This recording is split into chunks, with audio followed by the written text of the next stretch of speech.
টি-20 বিশ্বকাপের সুপার 8 নিশ্চিত করেছে বাংলাদেশ। গ্রুপ এ থেকে টাইগারদের প্রতিপক্ষ অস্ট্রেলিয়া, ভারত এবং আফগানিস্তান। এদিকে বাংলাদেশ দল এবারের আসরে সেমিফাইনাল খেলবে বিশ্বাস করেন mister dependable Mushfiqur Rahim. Group পর্বের ম্যাচ প্রায় শেষের দিকে, এরই মধ্যে সুপার 8 নিশ্চিত করেছে দলগুলো।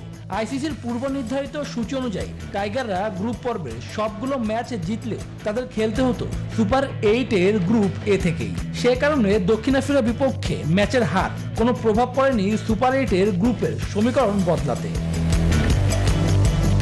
গ্রুপ বি থেকে রয়েছে যুক্তরাষ্ট্র, দক্ষিণ আফ্রিকা, ইংল্যান্ড এবং ওয়েস্ট ইন্ডিজ। বুধবার যুক্তরাষ্ট্র এবং দক্ষিণ আফ্রিকার মধ্যকার ম্যাচ দিয়ে শুরু হবে সুপার 8 এর লড়াই। এর একদিন পর ইংল্যান্ডের প্রতিপক্ষ ওয়েস্ট ইন্ডিজ, ভারত খেলবে আফগানিস্তানের বিপক্ষে। শুক্রবার বাংলাদেশ তাদের সুপার 8 এর প্রথম ম্যাচ খেলবে অজিদের বিপক্ষে। ওই দিনই থ্রি লায়ন্সরা লড়বে দক্ষিণ আফ্রিকার বিপক্ষে।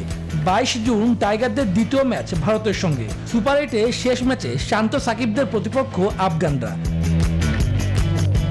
এদিকে টাইগারদের পারফরমেন্স দেখে দারুণ আশাবাদী মিস্টার ডিপেন্ডেবল মুশফিকুর রহিম। বাংলার ছেলেরা সেমিফাইনাল খেলতে পারে বলে জানান তিনি। ইনশাল্লাহ ভালো খেলছে যতদূর দেখলাম নিউজে, এবং এরপরে সেমিফাইনাল পর্যন্ত ইনশাল্লাহ যেন মিনিমাম আমরা যেতে পারি এবং আমাদের সেই ক্যাপাবিলিটি আছে এবং আমি আশা করি এবং সেই জন্য টিমের জন্য দোয়া করি।